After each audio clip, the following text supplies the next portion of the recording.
সমস্যা সমাধান জনসংযোগ ক্যাম্পে আজকে আমরা রয়েছি। আমাদের যে দুয়ারে সরকার ক্যাম্পে যে হয়তো কাজগুলো হয়তো কিছু বাকি থেকে যায়, সেইটা তখন আমাদের এখানে আর কি বসেছি। আমাদের রিচামারি প্রাইমারি স্কুলে আমাদের ক্যাম্পটি চলছে এখন।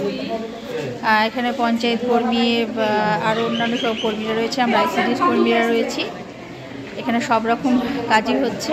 নমস্কার, আজ হচ্ছে ফেব্রুয়ারি মাসের 7 তারিখ। আজ আমাদের জনসংযোগ ক্যাম্প রয়েছে আমাদের গ্রামে। তো তার আগে আমি আমার পাঠ্যক্রম সেরে নিই। আমার প্রি স্কুল শেষে অর্থাৎ আমার সেন্টার শেষে আমি আবার সেইখানে গিয়ে যোগদান দেব। আমাকে বেশি দূরে যেতে হবে না, আমাদের ক্যাম্প পাশে অর্থাৎ প্রাইমারি স্কুল হচ্ছে। আমার কেন্দ্র এলাকার সংলগ্ন অর্থাৎ এক জায়গাতেই আমার প্রাইমারি স্কুল, আমার অঙ্গনওয়াড়ি কেন্দ্র এক জায়গাতে, ওই জন্য সেরকম কোনো সমস্যা হবে না। বাচ্চাদের নিয়ে বসেছি। তো বাচ্চাদের নিয়ে এখন তো আমাদের পশু পাখির পড়াশোনা চলছে, তো পশু পাখিদের নিয়েই আর কি আমাদের শিশুদের পাঠ্যক্রমটা আমি চালাচ্ছি। শিশুদের পশু পাখি আলাদা করে তারা কি খায়, খাওয়া দাওয়া এইসব নিয়েই শিশুদের সঙ্গে কথোপকথন। তো আশা করি আপনাদের ভিডিওটি ভালো লাগবে। তো যদি ভালো লেগে থাকে তাহলে প্লিজ ভিডিওটিতে একটা লাইক দেবেন।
শিশুদের আমরা আলাদা আলাদা করে সব জিনিসের ধারণা দেব। শিশুর বুঝতে সুবিধা হবে। আমাদের আপাত দৃষ্টিতে মনে হতে পারে কিন্তু যে এগুলো একটা সাধারণ ব্যাপার, কিন্তু তা কিন্তু নয়। আমরা যখন শিশুদের এই কাজগুলো করাতে যাব তখন কিন্তু আমরা বুঝতে পারবো যে শিশুদেরও কিন্তু বোঝার কোথাও না কোথাও ঘাটতি থেকে যায়। সেই সঠিক ধারণাটা কিন্তু শিশুদের আমাদের দিতে হবে। কোন পশুতে কি খায়, কোন পাখিতে কি খায়, পাখিরা কোথায় থাকে, কোন পশু পাখি আমরা পুষতে পারি, কোনগুলো পুষতে পারি না, কেন নয়, এগুলো কিন্তু খেলার ছলে শিশুদেরকে ধারণাটা দিতে হবে। আমরা যদি ভাবি জোর করে কোনো কিছু হয় না, আমরা জানি সব কিছু কিন্তু আমাদের নিয়মই হচ্ছে আমরা খেলার ছলে শিশুদের সব কিছু শেখাবো। তো শিশুদের নিয়ে পশু পাখি নিয়ে কথোপকথনের পর আমার দ্বিতীয় সার্কেল টাইমে আমার স্বাধীন কাজ ও পরিচালিত কাজে যে বিষয়টি ছিল সেটি ছিল আমার শিশুদের নিয়ে আমি কাগজ ভাঁজ করা শিশুদের শেখাবো। আমার একটু দুদিন ক্লাসটা একটু হ্যাম্পারিং হচ্ছে, তার কারণ আমার সেন্টারে কাজ চলছে, কাজ এখনও কমপ্লিট হয়নি, ওই জন্য সেই ঘরটাকে আমি সেইভাবে সাজাতে পারছি না। তো আমি আমার মতো করে যতটা পারছি ভালো করে আর কি কেন্দ্রটি চালানোর চেষ্টা করছি। আমাদের দ্বিতীয় সার্কেল টাইমের কাজটি আপনাদের সঙ্গে শেয়ার করছি। আমি শিশুদের এই যে কাগজ ভাঁজ করার যে কাজটি করাবো, এই কাজটির উদ্দেশ্য হলো শিশুর কিন্তু সূক্ষ্ম পেশির বিকাশ ঘটবে এবং আমরা কিন্তু শিশুদের যে কাগজে যে কী করে ভাঁজ করতে হয়, এটা কিন্তু একটা আনন্দদায়ক খেলা শিশুদের কাছে। এছাড়া পেশির বিকাশ ঘটবে, শিশুর বুদ্ধির বিকাশ ঘটবে যে কী করে সমান করে 4টে কোণাকে সমান করে ধরে ভাঁজ করতে হয়। আমি প্রথমে দেখিয়ে দেবো, তারপর শিশুরা করবে। এইভাবে কিন্তু আমাদের কাজটি চলবে। আমরা শিশুদের এইভাবেই কাজটিকে করাবো।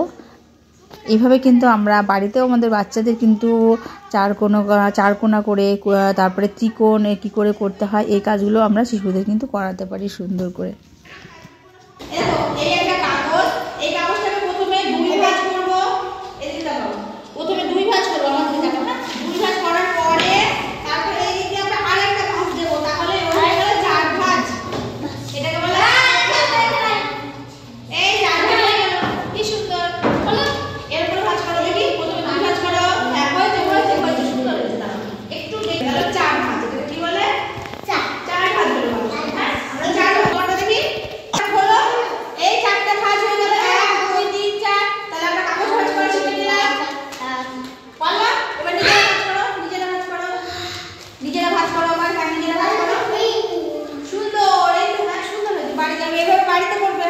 এখানে রাখো, নিজেরা করো, এবার দেখি, এবার করো, আবার খোলো, আবার খোলো, আবার খুলে ফেলো, আবার খুলে ফেলে নিজেরা করো ভাজ। পুরোটা খুলে ফেলো, শার্ট করে খুলে ফেলো, যাও।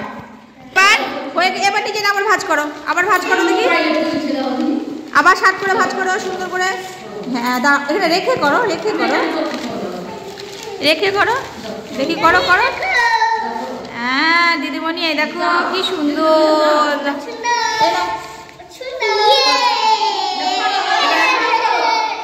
হয়েছে। এটাকে বলে চার ভাজ। কি বলে? চার ভাজ। ঠিক আছে, আমরা চৌকো ভাজ করা তবে শিখে নেব। আমি আমার পাঠ্যক্রমের কিছুটা পার্ট আপনাদের সঙ্গে শেয়ার করলাম, ওটা পরের দিন শেখাবো, কেমন? আমি আমার সেন্টার শেষে আমি ক্যাম্পে চলে এসেছি। তো এটি জানুয়ারি মাসের 20 তারিখ থেকে শুরু হয়েছে, এই ফেব্রুয়ারি মাসের 12 তারিখ পর্যন্ত চলবে কাজটি। আজ হচ্ছে 7 তারিখ। তো আমাদের এখানে আজকের দিনে ডেটটি রাখা হয়েছে। এখানে সব রকম কাজই হচ্ছে। একটা খুব ভালো একটা কাজ। এখানে যেই কাজগুলো হয়তো আমাদের দুয়ারে সরকারে হয়নি, সেই কাজগুলো কিন্তু একদম দুয়ারে বসে গেছে, মানুষের বাড়ির দোরগোড়ায় সেইখানে কাজটি চলছে। প্রাইমারি স্কুলে বসেছি আমরা, এখানে কাজটি হচ্ছে আমাদের। এখানে কিন্তু সব রকম কাজই হচ্ছে। বেশিরভাগ যে কাজটি হচ্ছে এখানে কিন্তু কিষাণ বন্ধুর যে কাজটি, সেটি বেশি হচ্ছে। আমাদের দুয়ারে সরকারে যে কাজগুলো হয় সেইগুলোই আর কি হচ্ছে। তো এখানে আমাদের 4টে অবধি ডিউটি রয়েছে। আমাদের অঙ্গনওয়াড়ি কর্মী কিন্তু সব জায়গাতেই কিন্তু ডিউটি করে, কিন্তু আমাদের কথাটাই আমাদের সরকার মনে থাকছে না। থাকছে রাজ্য সরকার, না থাকছে কেন্দ্র সরকার, কারোরই কিন্তু আমাদের কথা মনে থাকছে না। সেন্টার শেষে আবার কিন্তু এই কাজগুলো, আমাদের ডিউটিগুলো দেওয়া হয় সহযোগিতা করার জন্য, আমরা করিও। কিন্তু এই জায়গাটাই আমাদের দুঃখের জায়গা, যে আমাদের কথা কিন্তু কারোর মনে থাকছে না। যে ICDS কর্মীরা আরও কি কাজের সঙ্গে, সব কাজের সঙ্গেই আমরা যুক্ত থাকি, কিন্তু সেই পারিশ্রমিকটাতে আমাদের দিতে হবে, আমাদের ভাতা বৃদ্ধি করতে হবে, সেই কথাটাই কারোর মাথায় থাকে না। সে যাই হোক, কিছু বলার নেই, জানি না কবে সৎ চিন্তা জাগবে সরকারের।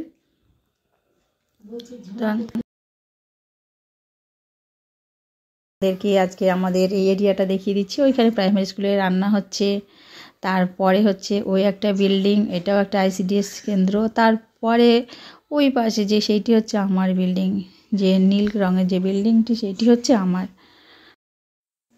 পাশাপাশি দুটো কেন্দ্র রয়েছে। আমাদের প্রাইমারি স্কুলটিও কাছে, আমাদের এই এক এরিয়ার মধ্যেই সব কিছু। আজ আপনাদের পুরোটাই দেখিয়ে দিলাম। আশা করি ভিডিওটি ভালো লেগেছে। যদি ভালো লেগে থাকে তাহলে প্লিজ ভিডিওটিতে একটা লাইক দেবেন। নতুন যারা চ্যানেলটাকে সাবস্ক্রাইব করে আমার পাশে থাকবেন। সবাই ভালো থাকবেন, সুস্থ থাকবেন, সাবধানে থাকবেন। আবার দেখা হবে আগামী একটা নতুন ভিডিওতে। আজকের মতো নমস্কার।